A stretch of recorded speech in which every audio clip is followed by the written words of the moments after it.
تو جسموں کا حاکم ہے وہ ذہنوں کا ولی ہے، تو معاویہ زادہ وہ حسین ابن علی ہے، سبحان اللہ۔ مانا کہ تخت شام پہ بیٹھا ہے تو مگر ایمان کی سرحد پہ تیرا راج تو نہیں، بے پردگی سے عصمت زینب گھڑی نہیں، کعبہ خلاف کعبہ کا محتاج تو نہیں۔ خطبہ زینب نے یزیدیت کی چولیں ہلا کے رکھ دیں، یزید گھبرا گیا اور زینب نے اپنے بھائی کے قاتل کے دربار میں اپنی فتح کا علم گاڑ دیا۔ ملتا نہیں تھا کوئی سہارا یزید کو، ملتا نہیں تھا کوئی سہارا یزید کو، بی بی نے اس طرح سے اجاڑا یزید کو، خاتون جنگ کر نہیں سکتی تھی اس لیے خطبوں کی ذوالفقار سے مارا یزید کو۔ زینب کا مقصد ہے باپ کی زینت، خود باپ کی زینت تھی اور حسینیت کو کائنات کی زینت بنا دیا۔ محمد مصطفیٰ کا دین کبھی نہ بچتا اگر حسین اپنا سر نہ کٹاتے، اور حسینیت کبھی نہ بچتی اگر زینب اپنی چادر کے سائے میں اسے پناہ نہ دیتی۔ اور آخر میں بی بی فاطمہ الزہرا کے بارے میں شعر کہنا چاہوں گی۔ یا رب میرا ہر لفظ شعلہ ایسا بنا دے، یا رب میرا ہر لفظ شعلہ ایسا بنا دے جو دشمن زہرا کے کلیجوں کو جلا دے، وہ لعنتی ہے جس سے راضی نہیں سیدہ، لاکھ اس کو زمانہ رضی اللہ بنا دے۔ جزاک اللہ، بہت شکریہ، بہت شکریہ۔ پاکستان سے آپ نے کال کی اور اس انداز میں آپ عبادت میں شامل ہوئی۔ لیجیے ناظرین، بہت ہی ایک ایسے انداز میں آپ سب آ رہے ہیں، اپنے اپنے عقیدت کا، اپنے اپنے دکھ کا اظہار آپ کر رہے ہیں۔ اس دوران ہم نے مختلف سیگمنٹس بھی کیے، اس میں مصائب کا ایک سیگمنٹ تھا، اس کے علاوہ پھر واٹفورڈ سے آپ نے جو عبادات جاری ہیں وہ بھی آپ نے دیکھی ہیں، اور آج جو بریڈ فورڈ میں جلوس ہوگا وہ بھی کوشش کریں گے کہ اس کی ریکارڈنگ آپ کے لیے پیش کی جائے، اور پورے یو کے اور یورپ میں جہاں جہاں بھی مجالس کا سلسلہ جاری ہے، جہاں بھی جلوس انشاءاللہ برآمد ہوں گے، یہ لائیو مناظر آپ کربلا سے دیکھ رہے ہیں، اور کس طرح سے عزاداران حسین لاکھوں کی تعداد میں اس وقت وہاں پر موجود ہیں حاضری کے لیے۔ اپنے اپنے دیکھیں جیسے ہر ملک کے اپنی ثقافت، اپنا رنگ ڈھنگ، اسی انداز سے مولا امام حسین علیہ السلام کی عزاداری میں یہ لوگ شامل ہیں، اور بہت زیادہ خوش نصیب ہیں کہ یہ وہ اسی سرزمین پر موجود ہیں اور لبیک یا حسین، لبیک یا حسین کی صدائیں بلند کیے ہوئے ہیں۔ چند اشعار نوحے کی پیش خدمت ہے، اور اس کے بعد پھر پروگرام کو وائنڈ اپ کریں گے۔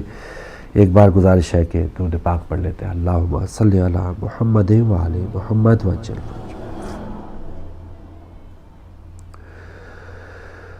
مقتل میں ڈھونڈتی ہے اصغر کو سکینہ، مقتل میں ڈھونڈتی ہے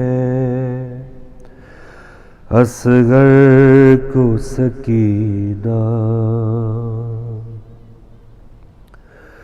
جھولا بھی ملا خالی، جھولا بھی ملا خالی، اصغر تھا کہیں نہ، اصغر تھا کہیں نہ،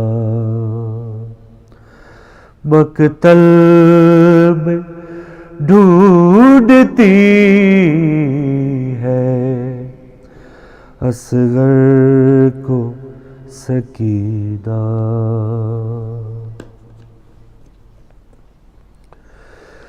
چھوٹی سی قبر دیکھی معصوم نے جس دم،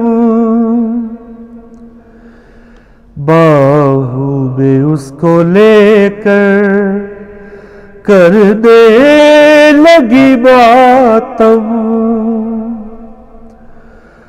خالی قبر پڑی تھی، خالی قبر پڑی تھی، اور گم تھا نگینہ، اور گم تھا نگینہ، مقتل میں ڈھونڈتی ہے اصغر کو سکینہ، اصغر کو سکینہ۔ لیجیے آخری لمحات ہے، کالر سے بات کر لیتے ہیں۔ جی ہمارے ساتھ کون کہاں سے؟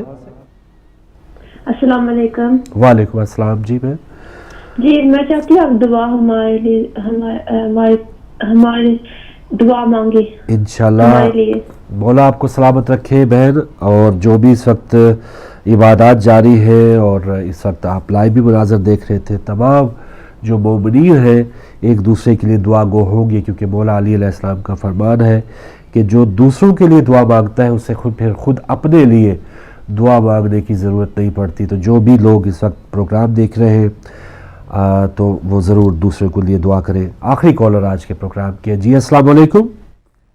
السلام علیکم۔ وعلیکم السلام۔ جی کون کہاں سے بھائی؟ لبیک یا حسین، لبیک یا حسین۔ ماشاءاللہ ماشاءاللہ۔ سر آپ کے پاس مجلس ہے تو وہ شیئر کر دیں۔ ضرور انشاءاللہ۔ مجالس کا سلسلہ اس سے پہلے بھی آپ نے دیکھا ہوگا نشتر پاک سے۔ سر ایک ذاکر صاحب پڑھ رہا تھا، غلام علی بھٹی، اور اس کے علاوہ ذاکر لیاقت فہیم صاحب۔ اچھا چلے، آپ اگر ان کی ریکارڈنگز ہمیں بھیج دیں تو ہم ضرور ان کو چلانے کی کوشش کریں گے، اور بہت سی مجالس بھٹی صاحب کی ہمارے پاس ہے تو وہ ہم آپ کی خدمت پیش کریں گے۔ ٹھیک ہے بھائی، بہت شکریہ۔ ٹائم ختم ہو گیا پروگرام کا، اور صبح غم میں آپ کے ساتھ دینے کا بہت شکریہ۔ اور اس عبادت میں شاید ٹائم کتنا بچا ہے، اگر آخری کالر میں لے لوں؟ جی 30 سیکنڈ ہے۔ السلام علیکم۔ السلام جناب، میں اظہر بات کر رہا ہوں مانچسٹر سے۔ جی اظہر صاحب بہت شکریہ سر۔ جی شکریہ کی تو خیر اس میں کوئی بات نہیں ہے۔ بہرحال آج یہ آپ کی لبیک یا حسین کی جو ٹاپک چل رہا ہے، جی میں صرف اس سلسلے میں کہنا چاہوں گا کہ یہ جو لبیک ہے یہی اصل میں حق ہے، بے شک، اور اسی حق کو ہم سارے مسلمانوں کو اس پیغام پر جو ہماری مقام کی شہادت نے اور ان کے دوسرے فقہ نے سب کو دیا ہے، اس پہ لبیک کہیں، عملی اس کو صحیح معنوں جامع پہنائیں، صحیح ہے، تاکہ اس کا جو حق ہے اس لبیک کا وعدہ ہو سکے۔ سب پڑھتے بہت ہیں، تذکرے بہت کرتے ہیں، ہر سال یہی وقت آتا ہے، لیکن ہم کو اب اس کا عملی مظاہرہ کرنے کی ضرورت ہے۔ کیا بہترین پاکستان میں جو ہے اس وقت حالات ہیں وہ اسی چیز کی مبنی ہیں کہ ہم سب اسی لبیک کے تحت اپنے ملک کو ایک اچھا اسلام کا قلعہ بنائیں، اور جو شہادتیں ہیں ان کو صحیح معنی میں ان کے جو خون ہے جس کو ہم رنگ دانہ کہتے ہیں، یہی اس کا حق ہے۔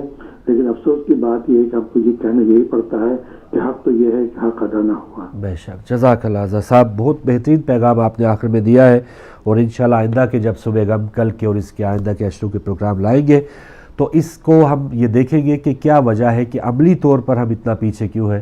جب لاکھوں مجالس ہوں گے، ہزاروں جلوسوں میں ہم شامل ہوتے ہیں تو وہ تبدیلی جو ہم دوسروں کے لیے اس کا انتظار کر رہے ہوتے ہیں کہ کوئی دوسرا تبدیل ہو تو پھر کوئی چینج آئے، تو ہم اپنے جو 5-6 فٹ کا جو ایک بت ہے، جو جسم ہے، اس میں اگر ہم تبدیلی لائیں گے اور ہر بندہ اگر ایسا کرے گا، جو بھی مجالس میں جانے والا ہے، جو بھی گریہ کرنے والا ہے، تو یہ تبدیلی ہمیں پھر کسی دوسرے کے انتظار میں نہیں رہے گی، ہم خود تبدیل ہوں گے تو انشاءاللہ یہ معاشرہ تبدیل ہوگا۔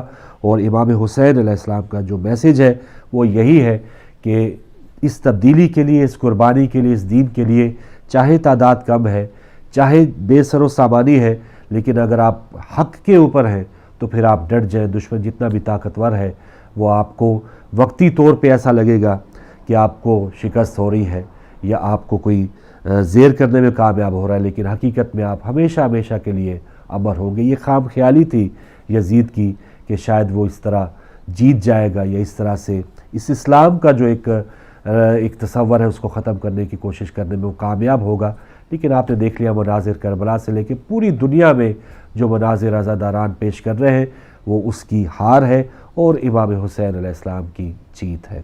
تو آج کا صبح ہم ختم ہو رہا ہے، انشاءاللہ کل دوبارہ اس میں ملاقات ہوگی۔ کنٹرول روم میں جو بھائی آپ تک نشریات پہنچا رہے تھے انہیں بھی اپنی دعا میں یاد رکھیے گا، اور ہدایت ٹی وی آج پورا دن جو ہے وہ ایک سما ہے، ایک غم کا سما آپ کے ساتھ شیئر کرتا رہے گا، تو یہ نشریات کو بھی ضرور دیکھیے۔ انشاءاللہ پھر کل ملیں گے، اجازت دیجیے، اللہ حافظ۔